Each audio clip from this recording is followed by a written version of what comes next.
शेतकरी मित्रांनो नमस्कार. रासायनिक खत टाकून शेतकरी मित्रांनो जमीन ही नापीक होत चाललेली आहे. जमीन आता पहिल्यासारखी शेतकरी बांधवांना साथ देत नाही. तरी पण शेतकरी बांधव अजून जागा होत नाहीत. त्याचं एकच म्हणणं आहे रासायनिक खत. शेतकरी मित्रांनो आता रासायनिक खत टाकायचे दिवस गेलं किंवा थांबवा. नाही जर थांबवलं तर आपली काळी आपल्याला साथ देणार नाही. पण ती रासायनिक खत ऑलरेडी तुमच्या जमिनीमध्ये आहेत. गेलेल्या वर्षानुवर्ष tonne 2 tonne 4 tonne 5 tonne 10 tonne ही शिल्लक आहेत.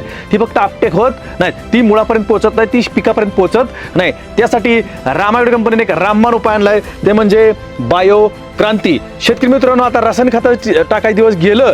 आता फक्त ड्रिप मधनं पाण्यातनं बायो क्रांती सोडा. तुम्ही जे काय खत टाकलंय 1980 साली 90 साली 2000 साली 2020 साली 2023 साली ही सगळी रासायनिक खतं उचलून कोणाला आणून देणार? पिकाला आणून देणार आणि तुमचं पीक जोमात येणार म्हणजे येणार. अवश्य एकदा रासायनिक खताला बगल देऊन रामायण कंपनीचं बायोक्रांती वापरा.